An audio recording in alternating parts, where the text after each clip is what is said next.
भाइयों बहनों, मैं आपके ध्यान में कुछ ऐसी बातें लाना चाहता हूं जिनको हम सब इस वर्तमान व्यवस्था में रहते हुए भी कर सकते हैं और बहुत बड़े परिणाम उनसे हम प्राप्त कर सकते हैं। हमारी वर्तमान व्यवस्था बदल जाए जो अंग्रेजियत पर आधारित है, कॉलोनियल माइंडसेट पर आधारित है, ये हमारा उद्देश्य है। लेकिन जब वो बदले तब बदले, नई व्यवस्था जब आए तब आए। नई व्यवस्था आने तक हम ऐसे ही शांत बैठे रहें, इंतजार करते रहें, उसके बजाय कुछ अभिक्रम करें, कुछ प्रयास करें और इस वर्तमान व्यवस्था में जो हमारे पास स्पेस है उसका इस्तेमाल करते हुए भारत स्वाभिमान के लिए क्या कर सकते हैं, आपके ध्यान में कुछ छोटी छोटी बातें लाना चाहता हूं। एक मेरे उदाहरण से बात शुरू करता हूं। आप में से जो न्यायविद भाई बहन दिल्ली से आए होंगे उनको ये बात की जानकारी है कि दिल्ली में एक बहुत बड़ा परिवर्तन हुआ है। इसी वर्तमान व्यवस्था में रहते हुए सारी सड़कों पर सीएनजी गाड़ियां चलने लगी हैं। आपको मालूम है कि पहले दिल्ली में डीजल पेट्रोल से धुआं उड़ाती हुई, प्रदूषण फैलाती हुई गाड़ियां दौड़ा करती थी और उनके कारण बहुत सारे लोगों को दमा, अस्थमा, ब्रोंकियल अस्थमा, ट्यूबरकुलोसिस जैसी बीमारियां होती थी। अब उस दिल्ली में स्वच्छ वाहन, अच्छे वाहन दौड़ने लगे हैं।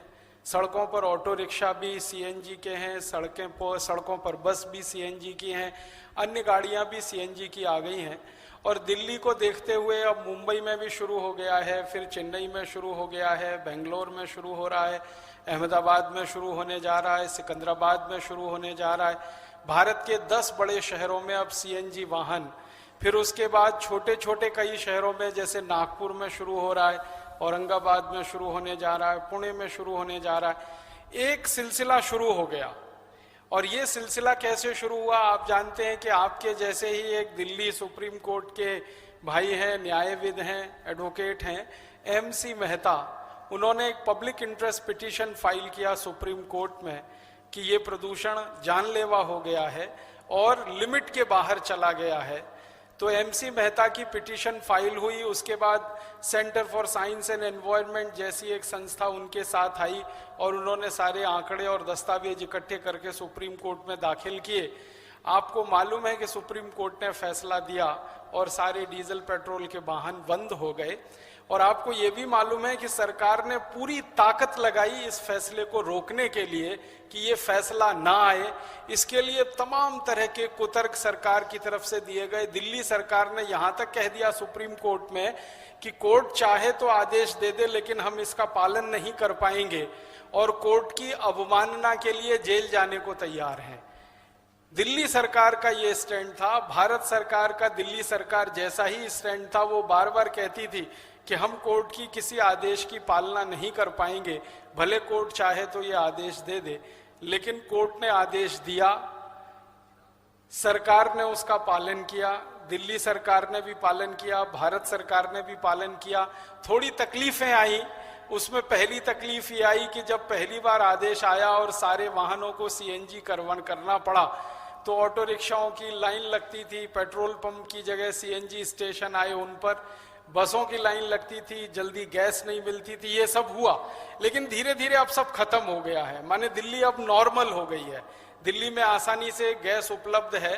और आंकड़ों की जो बात अगर की जाए तो ये दिल्ली अकेले की नहीं, पूरे हिंदुस्तान के 680 शहरों में सीएनजी वाहन चल जाएं, इतनी गैस हमारे पास है। 440 साल तक हम उसको इस्तेमाल कर सकते हैं।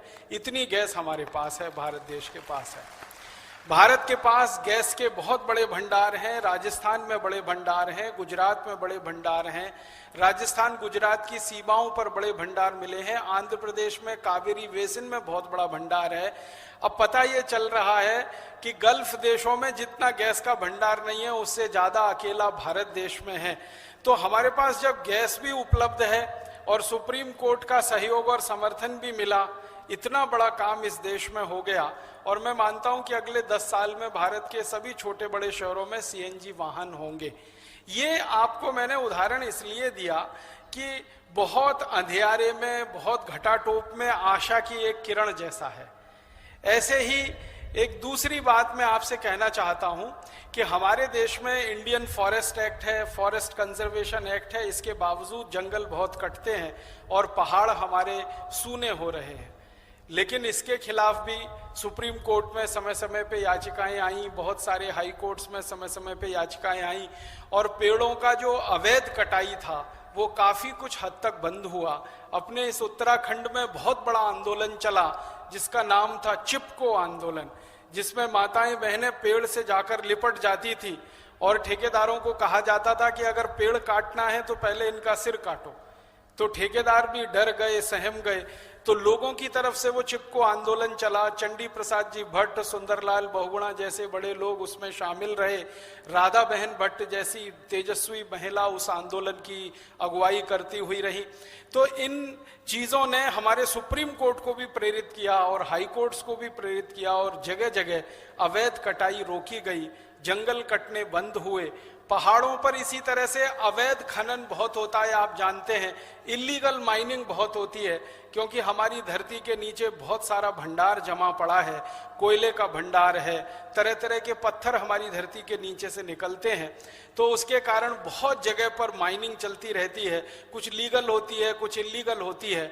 उसके खिलाफ भी हमारे देश में कई संगठन सक्रिय हुए और समय समय पर जनहित याचिकाएं सुप्रीम कोर्ट और हाई कोर्ट में आई, और अब आप जानते हैं कि बहुत सारे स्थानों पर ये माइनिंग बंद हो चुकी है। भारत देश का ये मथुरा और वृंदावन के बीच का इलाका है जिसको ब्रज प्रदेश कहा जाता है, भयंकर माइनिंग होती थी, अभी पूरी तरह से बंद है। इसी तरह से अरावली की पहाड़ियों पर बहुत माइनिंग हुआ करती थी राजस्थान में, अभी वो पूरी तरह से बंद है। तो हमारे देश में समय समय पर आपके जैसे कुछ न्यायविद लोगों ने सुप्रीम कोर्ट की मदद ली, हाई कोर्ट की मदद ली, और इतने बड़े काम हुए हैं, इनकी लिस्ट पूरी गिनाना समय खराब करने जैसा होगा। 2-3 बातें मैंने आपके ध्यान में लाई हैं। आप चाहें तो सुप्रीम कोर्ट के जो जजमेंट आए हैं पिछले 10 वर्षों के और हाई कोर्ट्स के जो जजमेंट हैं वो वेबसाइट पे उपलब्ध हैं, उसको देख सकते हैं। मैं आपके ध्यान में इन उदाहरणों से एक बात ये लाना चाहता हूं कि बहुत अंधकार में, पूरे भ्रष्टाचार में डूबी हुई व्यवस्था में, हमारे देश की आज की सारी घटाटोप में भी आशा की कोई किरण है जो हम देखते हैं, कोई एक दीपक है जिसे हम जला सकते हैं। तो अब मैं मूल प्रश्न पर आता हूं, मूल विषय पर आता हूं, वो ये कि आप अगर यहां से लौटने के बाद अपने अपने जिले स्तर पर, अपने अपने मंडल स्तर पर, अपने अपने राज्य स्तर पर, या लगे तो देश के स्तर पर कुछ समूह बनाकर ऐसे काम शुरू करें और कुछ ऐसी जनहित याचिकाएं अलग अलग अदालतों में आप सब न्यायविदों की तरफ से दाखिल की जाएं, हो सकता है कि उनमें इसी तरह के फैसले आए और इतिहास बदल जाए, नया इतिहास लिख जाए। उस दृष्टि से कुछ विषय मैं आपके ध्यान में लाना चाहता हूं। बहुत आसानी से आप जिन पर जनहित याचिकाएं कर सकते हैं, पब्लिक इंटरेस्ट लिटिगेशन कर सकते हैं, बहुत आसानी से आप कोर्ट के सामने उन सब बातों को ला सकते हैं। और सुप्रीम कोर्ट और हाई कोर्ट के सामने किसी बात को लाने का माने है देश के मीडिया में वो बात का आना। आप किसी बात को समाचार पत्र में छपवाने के लिए, प्रकाशित करवाने के लिए हाथ पैर रगड़ेंगे, हजारों लाखों रुपए देंगे, खर्च करेंगे, तो भी बात वो कॉलम इतने से में ही आएगी। लेकिन अगर वही बात आपकी जनहित याचिका के रूप में मंजूर होती है हाई कोर्ट और सुप्रीम कोर्ट में, तो बिना किसी प्रयास के अपने आप पूरे देश में वो फैल जाएगी। हिंदुस्तान के सारे बड़े अखबारों के, सारे बड़े समाचार पत्रों के प्रमुख जो संवाददाता होते हैं हर समय अदालत में मौजूद रहते हैं ये देखने के लिए कि कौन सा नया पब्लिक इंटरेस्ट लिटिगेशन आज एडमिट हुआ है और किस में सरकार को नोटिस इशू हुआ है। तो मैं आपके ध्यान में कुछ विषय लाना चाहता हूं, मैं भी आपके साथ इस विषय में मदद करूंगा। आप और हम सब मिलकर इस विषय को तैयार करके कोर्ट के सामने रख सकते हैं। कुछ प्रमुख विषय हैं जिन पर बहुत आसानी से हम पिटीशन कर सकते हैं। आप जानते हैं कि हम सुप्रीम कोर्ट और हाई कोर्ट में जाएं तो 2 आधार चाहिए हमें। एक आधार तो ये चाहिए कि क्या हमारे देश के संविधान के द्वारा प्रदत्त किसी अधिकार का उल्लंघन हो रहा है किसी काम से, तो हम पब्लिक इंटरेस्ट लिटिगेशन कर सकते हैं। किसी व्यक्ति के मौलिक अधिकार का, किसी समूह के मौलिक अधिकार का, वो समूह किसी भी आधार पर गठित हुआ हो, को हमारे फंडामेंटल जो राइट्स हमें मिले हैं संविधान में, उनका कोई हनन और उल्लंघन हो रहा है सरकार के किसी काम से या सरकार के किसी कानून से, तो हम पब्लिक इंटरेस्ट पिटीशन फाइल कर सकते हैं। और कोर्ट की जिम्मेदारी है, क्योंकि कोर्ट जो हमारे देश में है वो संविधान का संरक्षक माना जाता है, तो कोर्ट की जिम्मेदारी है कि वो संविधान का संरक्षक होने के नाते आपकी पिटीशन को स्वीकार करे और आपको न्याय दे जो आप चाहते हैं। दूसरा आधार यह है कि अगर संसद के बनाए गए किसी कानून का उल्लंघन हो रहा है, संसद के बनाए गए किसी कानून का उल्लंघन कोई व्यक्ति के द्वारा हो रहा है, व्यक्ति समूहों के द्वारा हो रहा है, किसी कंपनी के द्वारा हो रहा है, या निहित स्वार्थी तत्वों के द्वारा हो रहा है, तो भी आप कोर्ट के संज्ञान में ये बात ला सकते हैं और आपकी बात को पिटीशन के रूप में स्वीकार किया जा सकता है। बहुत अच्छा हुआ है हमारे देश के सुप्रीम कोर्ट और हाई कोर्ट्स ने इतनी सक्रियता दिखाई है कि 50 पैसे के पोस्ट कार्ड पर लिखा हुआ कोई वाक्य भी पब्लिक इंटरेस्ट लिटिगेशन मान लिया जाता है। माने कोई बहुत ज्यादा खर्चा नहीं है, आपने कोई गहरी बात सीधे सच्चे सरल शब्दों में 50 पैसे के पोस्ट कार्ड पर लिखकर सुप्रीम कोर्ट के मुख्य न्यायाधीश के नाम से छोड़ दिया है, तो कई बार वो पोस्ट कार्ड जो है पिटीशन के रूप में स्वीकार हुआ है और कोर्ट ने नोटिस दिए हैं और उस पर बड़े फैसले आए हैं। इसकी लिस्ट है, सैकड़ों फैसले की लिस्ट है, वो पढ़ के मैं समय खराब नहीं करूंगा आपका। तो इतना आसान अगर हो गया है सुप्रीम कोर्ट की तरफ से, हाई कोर्ट्स की तरफ से, कि 50 पैसे के पोस्ट कार्ड पर भी PIL हो सकता है, तो क्यों ना हम इस स्पेस का लाभ उठाएं जो हमें मिला हुआ है। तो क्या क्या विषय हो सकते हैं? एक विषय मेरे ध्यान में आता है जिस पर मैं पिछले 17-18 साल से काम कर रहा हूं। हमारे भारत देश में इस समय 5000 से ज्यादा विदेशी कंपनियां व्यापार कर रही हैं। इनमें सबसे ज्यादा कंपनियां अमेरिका की हैं, फिर बाद में Germany, France, Sweden, Switzerland, Denmark, Britain की हैं, फिर उसके बाद लैटिन अमेरिका के देशों की हैं। माने यूरोप और अमेरिका की 70% से ज्यादा कंपनियां हैं, बाकी एशिया और अफ्रीका के देशों की हैं। इन कंपनियों के द्वारा भारत के हर नियम और कानून का उल्लंघन होता है, हर नियम और कानून का उल्लंघन होता है। हमारी संसद ने जितने तरह के कानून बनाए हैं देश की रक्षा के लिए, संपत्ति की रक्षा के लिए, पर्यावरण की रक्षा के लिए, सबका उल्लंघन एक तरफ से ये कंपनियां करती हैं और उसके प्रमाण उपलब्ध हैं, बशर्ते कि हम सब कमर कस के तैयार हो जाएं उन प्रमाणों को कोर्ट के सामने प्रस्तुत करने के लिए और उस पर कोई फैसले लेने के लिए। एक उदाहरण मैं आपको दूं, हिंदुस्तान में काम करने वाली जितनी भी विदेशी कंपनियां हैं, सभी एक कानून का उल्लंघन करती हैं। उनके साथ एक समझौता होता है सरकार का, जिसको आप सब जानते हैं, मेमोरेंडम ऑफ अंडरस्टैंडिंग कहते हैं। तो MOU में जो शर्तें होती हैं, एक भी शर्त को एक भी कंपनी नहीं मानती।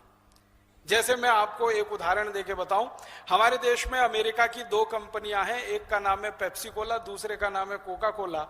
इनके साथ भारत सरकार का जब MOU साइन हुआ तो उसमें शर्त है कि ये दोनों कंपनियां जब $5 विदेशों से कमाकर भारत को लाकर देंगी, तब ये $1 भारत से ले जाने की अधिकारी होंगी। माने ये कंपनियां भारत से अगर पैसा ले जाना चाहें तो $1 ये तब ले जाएंगे जब $5 कमाकर भारत के धन कोष में जमा कर देंगे। आप जानते हैं भारत का विदेशी मुद्रा कोष होता है, विदेशी मुद्रा भंडार होता है। तो $5 विदेशी मुद्रा भंडार में ये एक पेप्सी और कोका कोला जब जमा कर देगी लाकर एक्सपोर्ट करके, तब ये $1 का इंपोर्ट करेंगे। ये इनके MOU में कंडीशन है। लेकिन पिछले 17 वर्षों में दोनों कंपनियों ने इस कंडीशन का आज तक पालन नहीं किया है। आंकड़े ये बताते हैं कि ये कंपनियां $5 यहां से लेके जा रही हैं, तब $1 लेके आ रही हैं। तो MOU की जो सबसे प्रमुख शर्त है उसका उल्लंघन हो रहा है। हमारी सरकार के द्वारा मंत्रालय ने जो साइन किया है एग्रीमेंट, उसका उल्लंघन हो रहा है। हम इनको कोर्ट में घसीट सकते हैं और बहुत आसानी से इस पर फैसला ले सकते हैं। एक इसी तरह की MOU की शर्त है कि पेप्सी और कोका कोला कंपनी भारत देश में सॉफ्ट ड्रिंक नहीं बेचेगी।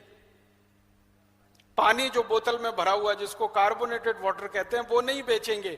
इनका भारत में आने का मुख्य मकसद है और एमओयू की कंडीशन है कि भारत के किसानों का आलू, टमाटर, प्याज, गोभी, पत्ता गोभी, गाजर आदि आदि जो फल हैं, सब्जियां हैं, जो हर साल 60,000 करोड़ के खराब हो जाते हैं, उनको प्रोसेस करके ये भारत में और भारत के बाहर विदेशों में बेचेंगे। प्रोसेस करके बेचेंगे, कच्चा माल भी नहीं बेच सकते, प्रोसेस करके बेचेंगे।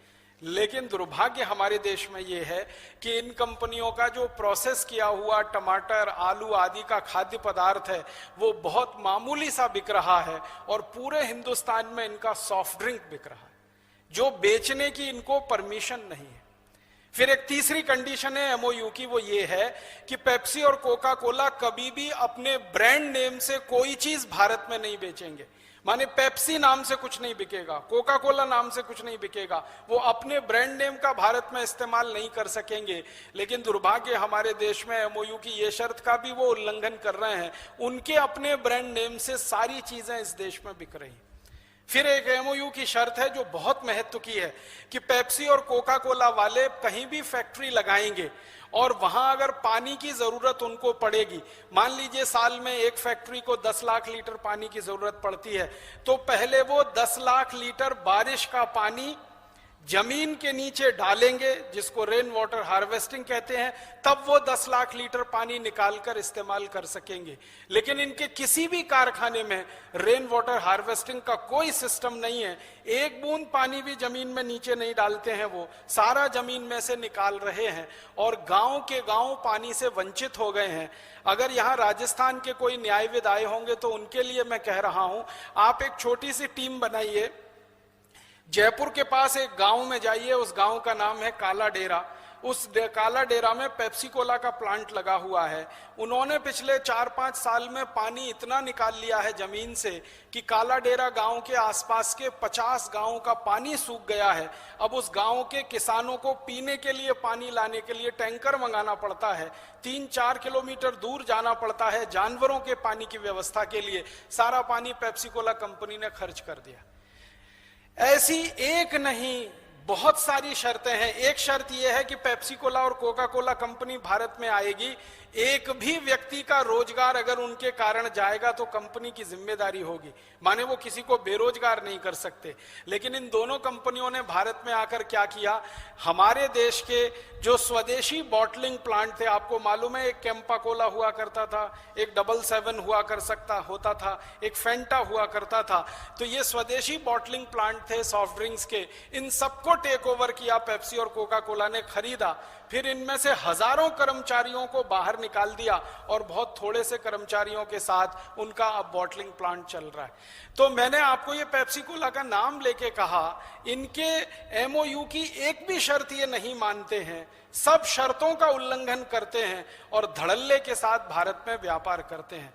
तो हम सब अगर न्यायविद इस पर काम करें और एक अच्छी सी पिटीशन ड्राफ्ट करें और हिंदुस्तान के अलग अलग अदालतों में, मेरा यह मानना है कि हर डिस्ट्रिक्ट कोर्ट में जहां पेप्सी और कोका कोला का प्लांट है, हर डिस्ट्रिक्ट कोर्ट में हम पिटीशन फाइल करें। बाद में वो हाई कोर्ट जाएगा तब देखेंगे, सुप्रीम कोर्ट जाएगा तब देखेंगे। हर जिला अदालत में ये पिटीशन फाइल हो जाएं और एक साथ भारत के 680 जिलों में पिटीशन आ जाएं, तो पेप्सी और कोका कोला वालों की नींद हराम तो हम कर ही सकते हैं। हिंदुस्तान से उनको भगाने की रास्ते तो खोल ही सकते हैं। उनको पता क्या चल जाएगा कि संसद में बैठे हुए 545 एमपीज जो आज तक उनका समर्थन कर रहे हैं, अब उससे बड़ी ताकत हिंदुस्तान के जिलों में खड़ी हो गई है जो इनकी खाट खड़ी कर देंगे या इनकी जड़ खोद देंगे। तो बहुत आसानी के साथ हम एक फैसला किसी भी अदालत से, आपको मालूम है हिंदुस्तान के संसाधनों के बारे में इस देश की सरकार का बहुत स्पष्ट अभिप्रेत है, वो ये कि पानी सबसे पहले खेती के लिए है, उसके बाद जानवर और मनुष्यों के लिए है, उसके बाद उद्योगों के लिए है और सबसे अंत में बचे तो गैर जरूरी उद्योगों के लिए है। पेप्सी और कोका कोला का जो सॉफ्ट ड्रिंक है वो हमारे देश की परिभाषा के अनुसार गैर जरूरी है, अननेसेसरी इंडस्ट्री है। उसके लिए पानी तो सबसे अंत में है। सबसे पहले पानी खेती के लिए, दूसरे नंबर पर हमारे और जानवरों के पीने के लिए और उसके बाद इंडस्ट्रीज के लिए, और इंडस्ट्रीज में भी एसेंशियल इंडस्ट्रीज के लिए पहले, नॉन एसेंशियल्स के लिए सबसे अंत में। तो पेप्सी कोक की इंडस्ट्री नॉन एसेंशियल है, हम इनको आसानी से अदालत में खड़ा कर सकते हैं। ऐसे ही और एक दो छोटी बातें बताता हूं। हिंदुस्तान का पैसा विदेशी बैंकों में गया है, आप सभी जानते हैं। स्वामी जी इतने दिनों से ये सब बात कह रहे हैं। अब इस विषय पर सरकार की कान खुली है, आंख खुली है, सरकार ने देखना और सुनना शुरू किया है। उसका परिणाम यह है कि थोड़े दिन पहले हमारे देश की महामहिम राष्ट्रपति का जब अभिभाषण हुआ संसद के दोनों सदनों में, तो राष्ट्रपति ने कहा कि 100 दिन का सरकार का जो योजना बना है काम का, उसमें यह मुख्य मुद्दा है कि विदेशी बैंकों से भारत का काला धन वापस लाना है। लेकिन ये आधा अधूरा है। सरकार ने जो कहा है वो ये कहा है कि जर्मनी के कंट्रोल में जो बैंकें काम कर रही हैं दुनिया में, वहां जो भारत का काला धन पड़ा है वो वापस लाने की बात सरकार कर रही है। स्विट्जरलैंड में जो बैंकें काम कर रही हैं उस धन का बारे में सरकार अभी भी मौन है। और स्विट्जरलैंड के अलावा दूसरे देशों में जो धन पड़ा हुआ है, करीब करीब 110 लाख करोड़ रुपए का धन है सभी बैंकों में मिला के, उस पर सरकार मौन है। तो हम क्यों ना तैयारी करें और सरकार को मजबूर करें। आपको मालूम है, आपके ही जैसे एक न्यायविद हैं, उनका नाम है श्री राम जेठमलानी। उन्होंने जर्मनी के कंट्रोल में जो देश में भारत का पैसा जमा है काला धन, उसको वापस लाने के लिए सुप्रीम कोर्ट में पब्लिक इंटरेस्ट पिटीशन फाइल कर दिया।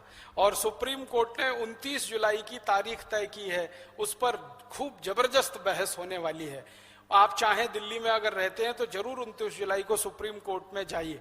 मेरा यह मानना है कि राम जेठमलानी जी ने जो मुकदमा दाखिल किया है वो एक बात को सीमित करता हुआ है। हम चाहें तो अपनी तरफ से, भारत स्वाभिमान की तरफ से, अपने व्यक्तिगत स्तर पर और 2-3 मुकदमे दाखिल कर सकते हैं कि स्विस बैंकों के पैसे का क्या, स्विस बैंकों के अलावा जो दूसरे 60-70 हेवन है, टैक्स हेवन, उनके पैसे का क्या। और फिर होगा क्या, आप जानते हैं एक ही जैसे मुकदमे जब कोर्ट में आ जाते हैं तो सारे मामले क्लब हो जाते हैं। तो क्लब होकर वो एक साथ एक जगह पहुंच जाएंगे, एक बेंच के पास पहुंच जाएंगे। तो हम भी फिर उसमें इंटरवीन करेंगे। राम जेठमलानी अपनी बहस करेंगे, हम भारत स्वाभिमान की तरफ से अपनी बहस करेंगे और उसमें इंटरवीन कर सकेंगे और इस छोटे से मुकदमे को बड़ा मुकदमा बना सकेंगे। और क्या मालूम, कोर्ट का कोई फैसला ऐसा आ गया कि देश में सीएनजी जैसा कोई इतिहास बन जाए और कोर्ट सरकार को कहे, क्योंकि आप जानते हैं काला धन पैदा करना कानून के खिलाफ है और काले धन का भारत से ट्रांसफर हो जाना और भी कानून के खिलाफ है। तो ये सरकार के खिलाफ पूरा मामला बनता है। सरकार ने कैसे उस पैसे को जाने दिया, और अगर ये मामला खुला तो खुलते खुलते बहुत दूर तक जाएगा। और वो कहां तक जाएगा, अभी थोड़ी देर पहले एक भाई बात कर रहे थे फेरा रेगुलेशन की, उस बात को वो थोड़ा विस्तार देते तो बहुत अच्छा होता। हमारे यहाँ क्या होता है, ये पैसा भारत से विदेशों में जाता कैसे है? सबसे ज्यादा पैसा जाता है ट्रांसफर प्राइसिंग से। ट्रांसफर प्राइसिंग के 2 हिस्से हैं, ओवर प्राइसिंग और अंडर प्राइसिंग। हमारे देश की विदेशी कंपनियां या हमारे देश में काम करने वाली विदेशी कंपनियां अक्सर क्या करती हैं, एक उदाहरण से बताता हूं। पेप्सी कोला ने भारत सरकार से एमओयू साइन किया कि हर साल हम भारत का कम से कम $100 करोड़ का एक्सपोर्ट करेंगे, कम से कम। अब इन्होंने $100 करोड़ का एक्सपोर्ट किया, तो होता क्या है वो आपको मैं बताता हूं। $100 करोड़ का जो एक्सपोर्ट किया उसका बिल बनता है $30 करोड़ का, $25 करोड़ का, $20 करोड़ का, या बनता है अधिक से अधिक $40 करोड़ का। माल तो चला गया $100 करोड़ का, बिल बना $40 करोड़ का, तो $60 करोड़ कहां गया? वो विदेशी बैंकों में ट्रांसफर हो गया। वो आना चाहिए था भारत में, लेकिन चला गया किसी विदेशी बैंक में। तो हमारे देश से जो निर्यात हो रहा है माल, वो अगर $1000 करोड़ का है तो बिल बनेगा $400 करोड़ का। अगर $10,000 करोड़ का है तो बिल बनेगा $4000 करोड़ का। एवरेज मैंने जो हिसाब निकाला है वो ये कि 40% का बिल बनता है और 60% यहां से ट्रांसफर हो जाती है पूंजी, और वो जाकर जमा हो जाती है विदेशी बैंकों में। ये धन हर साल में जो जाता है वो लाखों करोड़ों रुपए में है और रिजर्व बैंक ऑफ इंडिया को ये मालूम है, लेकिन रिजर्व बैंक ऑफ इंडिया ये हमें बताता नहीं है। तो आप जैसे न्यायविद अगर चाहें तो राइट टू इंफॉर्मेशन में एक पिटीशन लगाएं और रिजर्व बैंक ऑफ इंडिया को मजबूर करें कि आप बताओ हर साल में अंडर प्राइसिंग में कितना इस देश का पैसा ट्रांसफर हो रहा है। फिर इसका दूसरा उल्टा हिस्सा है ओवर प्राइसिंग। ओवर प्राइसिंग में क्या होता है, पेप्सी कोला या कोका कोला के साथ भारत सरकार का एग्रीमेंट है कि वो कोई भी मशीन लेके आएंगे विदेशों से तो मिनिमम प्राइस की मशीन लेके आएंगे। जैसे दुनिया में उनको एक मशीन लानी है बॉटलिंग करने की, अगर वो 100 करोड़ डॉलर की है और किसी दूसरे देश में 60 करोड़ डॉलर की है, तीसरे देश में वही मशीन 20 करोड़ डॉलर की है, तो पेप्सी कोला भारत सरकार का एग्रीमेंट है कि वो 20 करोड़ डॉलर वाली ही लाएंगे ताकि देश का विदेशी मुद्रा कोष का कम से कम धन खर्च हो। लेकिन पेप्सी कोला वाले क्या करते हैं कि जो 20 करोड़ डॉलर की मशीन है उसका बिल बनाते हैं 120 करोड़ डॉलर का, 220 करोड़ डॉलर का, 1000 करोड़ डॉलर का, और वो बिल भारत सरकार के सामने प्रस्तुत होता है। तो होता क्या है, जो 20 करोड़ डॉलर का माल है वो हमारे देश को आके पड़ता है 120 करोड़ डॉलर का, तो उसमें से 100 करोड़ डॉलर फिर ट्रांसफर हो जाता है। ये ओवर प्राइसिंग है। तो अंडर प्राइसिंग और ओवर प्राइसिंग सारी कंपनियां करती हैं और सारी विदेशी कंपनियों का सबसे बड़ा धंधा यही है, अंडर प्राइसिंग ओवर प्राइसिंग का। कुछ कंपनियों का मैं आपको नाम लेके बताऊं, हिंदुस्तान में हिंदुस्तान लीवर जैसी बड़ी कंपनियां, कॉलगेट पामोलिव जैसी बड़ी कंपनियां, Procter and Gamble, Reckitt and Colman, Johnson and Johnson जैसी बड़ी कंपनियां किस तरह के धंधे में इन्वॉल्व हैं। बासमती चावल आप हिंदुस्तान में खरीद के खाना चाहें तो 50 रुपए किलो से कम नहीं मिलेगा, लेकिन यही विदेशी कंपनियां बासमती चावल भारत से विदेशों में एक्सपोर्ट कर देते हैं 3-4 रुपए किलो पर। मेरे पास कुछ दस्तावेज हैं ऐसी कंपनियों के जो 6 रुपए किलो पर बासमती चावल एक्सपोर्ट कर रहे हैं, 5.5 रुपए किलो पर, 4 रुपए 80 पैसे किलो पर बासमती चावल एक्सपोर्ट कर रहे हैं। आपको मिल रहा है वो 50 रुपए किलो में खाने के लिए और विदेशों में जा रहा है 5-6 रुपए किलो में। इसी तरह से कई विदेशी कंपनियां हैं। हिंदुस्तान की चीनी, जो क्यूबिक चीनी होती है, जो डेले वाली चीनी होती है, जो सबसे बेहतरीन मानी जाती है, 5 स्टार होटल में इस्तेमाल होती है, जो 30-40 रुपए किलो की आती है, वो चीनी आप खरीदो तो 30-40 रुपए किलो की है। विदेशी कंपनियां भारत से उसको 6-7 रुपए किलो में एक्सपोर्ट कर रही। आपको हिंदुस्तान का सबसे बढ़िया क्वालिटी का अल्फंजो आम और हापुस आम और रत्नागिरी आम देखने को नहीं मिलता, क्योंकि 12 आम 600 रुपए का है बंबई के बाजार में, 1 डजन आम 600-700 रुपए का है, तो आप खरीदो तो 600-700 रुपए का है। उसी 1 डजन आम को विदेशी कंपनियां एक्सपोर्ट कर देती हैं 30-40 रुपए में। ये अंडर प्राइसिंग में सारा एक्सपोर्ट होता है। और बहुत दुख की बात है कि हिंदुस्तान का जो टोटल एक्सपोर्ट हो रहा है उसमें 60 से 70% एक्सपोर्ट अंडर प्राइसिंग पर है, और ये अंडर प्राइसिंग का एक्सपोर्ट है जो हमारी एक्सपोर्ट इनकम को घटाता है। और इसके उल्टा ओवर प्राइसिंग पर जो इंपोर्ट हो रहा है वो हमारे खर्चे को बढ़ाता है। तो हमारा खर्चा तो बहुत ज्यादा है क्योंकि हम ओवर प्राइसिंग पे इंपोर्ट कर रहे हैं। 20 रुपए की चीज 100 रुपए में बाहर से खरीद कर ला रहे हैं, हमारा 80 रुपए फालतू में जा रहा है। तो ज्यादा पैसा देकर बाहर से खरीद रहे हैं, ओवर प्राइसिंग में पैसा जा रहा है, कम पैसे पर एक्सपोर्ट कर रहे हैं, तो हमारे यहाँ आमदनी कम आ रही है। दोनों को मिलाकर जोड़ें तो हर साल में 1.25 से 2 लाख करोड़ रुपए का नुकसान इस देश को हो रहा है। हम न्यायविद अगर चाहें तो इस पर एक जबरदस्त पिटीशन तैयार हो सकता है, देश के सुप्रीम कोर्ट में हम कर सकते हैं, हाई कोर्ट्स में भी कर सकते हैं, और ये पिटीशन इस देश की दिशा और बहुत सारा भाग्य बदल सकता है। 1-2 और छोटे उदाहरण आपको कहता हूं, 2-3 मिनट का समय बाकी है। हिंदुस्तान में एक और बड़ी समस्या है, ट्रांसफर प्राइसिंग से हमारा पैसा जाता है, ओवर प्राइसिंग अंडर प्राइसिंग से जाता है लाखों करोड़ों रुपए, और स्विस बैंक और विदेशी बैंकों में जमा हो जाता है, और वो पिछले 60-62 साल में 110 लाख करोड़ से ऊपर पहुंच जाता है। और एक तरीका है जिससे इस देश का पैसा और धन संपत्ति बाहर जाता है, आपकी आंखें खुली रह जाएंगी, फटी रह जाएंगी। एक केस स्टडी मैंने किया अभी तक, कर्नाटक में चिकमंगलूर नाम का एक जिला है, वहां पर कुद्रेमुख नाम की एक छोटी सी जगह है, हिंदुस्तान का बेस्ट क्वालिटी आयरन ओर वहां पैदा होता है और उस आयरन ओर को सरकार एक्सपोर्ट करती है। 2 crore metric ton iron ore वहां से एक्सपोर्ट होता है। एक बार मैं कुद्रेमुख गया था व्याख्यान देने के लिए, तो वहां के एक अधिकारी से बात हुई कि आप आयरन ओर एक्सपोर्ट कर रहे हैं तो क्या कीमत पर एक्सपोर्ट कर रहे हैं। तो उसने जब मुझे उत्तर दिया तो मैं हैरान हो गया। पहले तो मुझे लगा कि मैंने कुछ गलत सुन लिया है, बाद में 3-4 बार उसने रिपीट किया, तब मुझे मानना पड़ा कि बात सही है। मैंने पूछा क्या भाव में आप बेचते हो इस आयरन ओर को, तो उसने कहा राजीव भाई 2 crore metric ton iron ore हम जापान को देते हैं, अमेरिका को देते हैं, और इसकी कीमत है 15 पैसा किलो। 15 पैसे किलो में हम हमारा आयरन ओर बेचते हैं, जो दुनिया में सर्वश्रेष्ठ क्वालिटी का है। कुद्रेमुख आयरन ओर के बारे में माना जाता है कि उस आयरन ओर से अगर हम स्टील तैयार करें तो सालों साल उस स्टील में जंग नहीं लगता। इस क्वालिटी का आयरन ओर हमारे पास है जो दुनिया में किसी देश के पास नहीं है, और हजारों साल से है। ये आज की बात थी। वो आयरन ओर सबसे अच्छी क्वालिटी का हम एक्सपोर्ट कर रहे हैं 15 पैसे किलो में। कि देश की संपदा और संपत्ति को कौड़ी के भाव में हमारे नेता और सरकारें बेच रही हैं, ये सुप्रीम कोर्ट के संज्ञान में लाना, हाई कोर्ट के संज्ञान में लाना बहुत जरूरी है, और इन पर जबरदस्त PIL किए जा सकते हैं।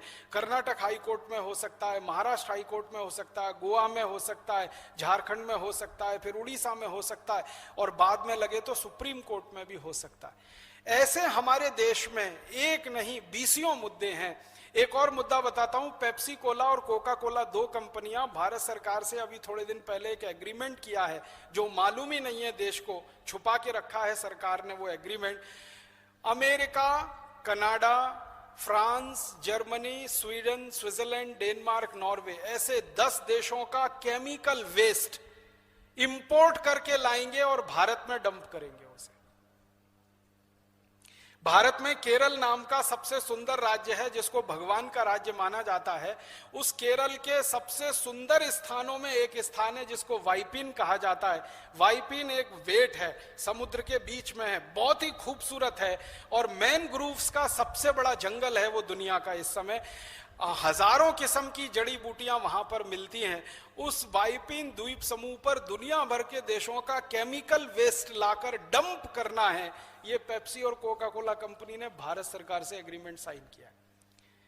केरल के नागरिकों को जब मैंने कहा आपको मालूम है आपका वाइपिन द्वीप थोड़े दिन में नाश हो जाएगा, तबाह हो जाएगा, उन्होंने कहा मालूम ही नहीं है, एग्रीमेंट साइन हुआ है।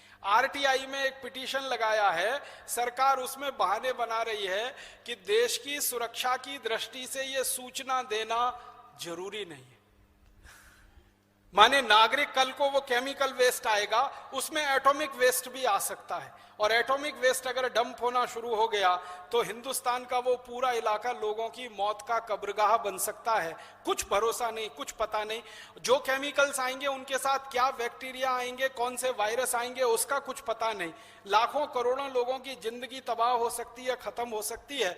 एक ऐसा मुद्दा है जिसको सरकार कहती है ये ऑफिशियल सीक्रेट है, इसको हम नहीं बता सकते।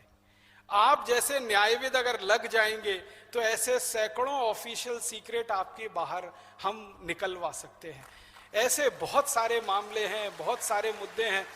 अभी एक छोटी सी बात और आपके ध्यान में लाना चाहता हूं। अभी थोड़े दिन पहले हमारे यहाँ बंबई पर अटैक हुआ, माफ करिए मुंबई पे अटैक हुआ, और 200 लोग हमारे मार दिए पाकिस्तानी आतंकवादियों ने, और हमारे कुछ जांबाज पुलिस अधिकारी भी उसमें मारे गए 14, जिनके नाम आप सभी जानते हैं, हेमंत करकरे और सभी लोग।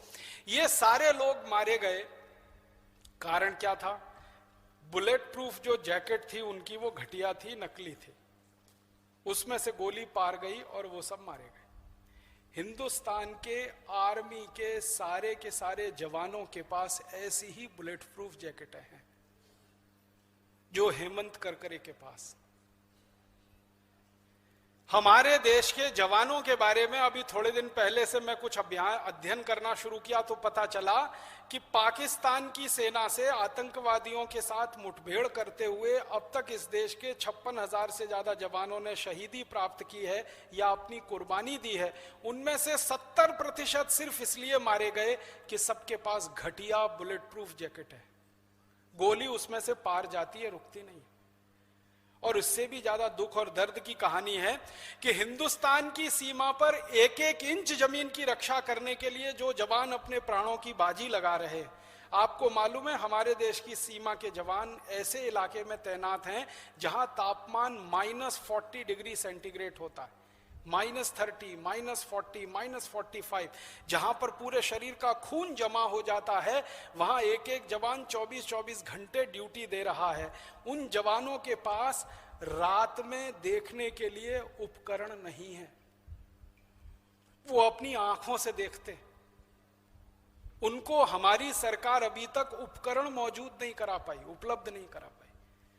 और लड़ने के लिए उनके पास जो राइफलें हैं वो बाबा आदम के जमाने की है, 30 साल पुरानी, 40 साल पुरानी। आतंकवादी आते हैं तो AK-47 लेके आते हैं, AK-56 लेके आते हैं, कलाशनिकोव लेके आते हैं, जिसमें एक बार ट्रिगर दबाया तो 56 गोलियां निकलती हैं कुछ सेकंड में। और हमारे सेना के जवानों के पास जो राइफलें हैं वो ऐसी हैं जिनमें एक ट्रिगर दबाओ तो 1 या 2 गोली या 3 गोली निकलती है 1-2 सेकंड। तो जवान ज्यादा हताहत होते हैं और आतंकवादी कम मारे जाते हैं। पिछले 20 सालों से यह सिलसिला चल रहा है। सरकार उनको जैकेट उपलब्ध नहीं करा पा रही है, राइफलें अत्याधुनिक नहीं दे पा रही है, रात में देखने लायक उपकरण नहीं है हमारे जवानों के पास। इस स्थिति में हमारे जवान काम कर रहे हैं और दुख और दर्द मुझे इस बात का है कि इन जवानों को कंट्रोल करने वाली जो डिफेंस मिनिस्ट्री है उसमें डिफेंस का एक भी आदमी नहीं है। ताली मत बजाइए इस पर। हमारे हिंदुस्तान के 14 लाख जवानों को कंट्रोल करने वाली जो डिफेंस मिनिस्ट्री है, उस डिफेंस मिनिस्ट्री में चपरासी से लेकर और मिनिस्टर तक एक भी डिफेंस का आदमी नहीं है। सारे लोग सिविलियन हैं जो डिफेंस मिनिस्ट्री चला रहे हैं। अब सिविलियन आदमी से आप डिफेंस मिनिस्ट्री चलवा रहे हैं जिसको पता ही नहीं है कि AK-47 में और 30 साल पुरानी राइफल में क्या अंतर है। तो जवानों की मौत तो ऐसे ही बेदर्दी से हो रही है। और चूंकि कोई दूसरा लाल बहादुर शास्त्री इस देश में अभी तक नहीं आया है, आ गया होता तो इस देश का नक्शा उन्होंने बदल दिया होता। जय जवान जय किसान का नारा दिया था, तब उन्होंने कहा था कि इस देश की अगर रक्षा करनी है तो 2 समूहों की रक्षा पहले करो, किसानों की और जवानों की। किसान अगर पेट से भूखा रहा और खेत में अन्न पैदा नहीं हुआ तो सारा देश भीख मांगेगा दूसरों के सामने। और जवान अगर सुस्त हो गया और पूरी तरह से लैस नहीं हुआ हथियारों से तो ये देश सुरक्षित नहीं रहेगा। तब उन्होंने नारा दिया था जय जवान जय किसान का। और पहली बार हिंदुस्तान में एक प्रधानमंत्री ने जवानों की तनख्वाह बढ़ाई थी अधिकारियों की तुलना में कई गुना। दोबारा कोई आया नहीं लाल बहादुर शास्त्री जैसा प्रधानमंत्री। जवानों के दुख दर्द पर किसी का ध्यान नहीं और देश की सुरक्षा पूरी तरह से खतरे में है। तो मेरा आप सब लोगों को बीच में ये सब बातें लाने का एक ही मकसद है कि क्या हम सब मिलकर इन छोटी छोटी बातों पर कुछ प्रयास करके, कुछ स्पेस अपना बड़ा करके, कुछ पब्लिक इंटरेस्ट पिटीशन लाके देश की सुरक्षा का मुद्दा उठाकर, देश के स्वाभिमान का मुद्दा उठाकर, देश की धन संपदा के लुटने का मुद्दा उठाकर पूरे देश में कोई ऐसी व्यवस्था ला सकते हैं जिसका उदाहरण मैंने मेरे व्याख्यान के शुरू में दिया कि आपके बीच में से एक भाई निकले MC मेहता और उन्होंने पूरी दिल्ली और देश के लिए नई दिशा दे दी।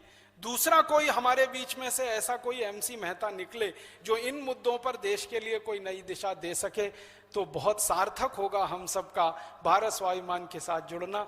इतना ही मैं आपसे कहना चाहता हूं, आपके ध्यान में ये सब बातें लाना है। और इनके अलावा भी बहुत सारी बातें हैं, कभी समय मिला तो वो भी शेयर करूंगा। लेकिन इन छोटी छोटी बातों पर कहीं 1, 2, 3, 10, 20, 50 समूह काम करना शुरू कर दें। आपके आसपास आप देखें कौन से ऐसे मुद्दे हैं जिन पर आप काम कर सकते हैं और कोर्ट ने दिए हुए स्पेस का इस्तेमाल करके इन सब चीजों पे कोई अच्छा समाधान ढूंढ सकते हैं इसी व्यवस्था में रहते हुए। तो आप सब करें, हम सब एक साथ मिलकर करेंगे, जरूर हमें सफलता मिलेगी, भगवान हमें जरूर शक्ति देगा।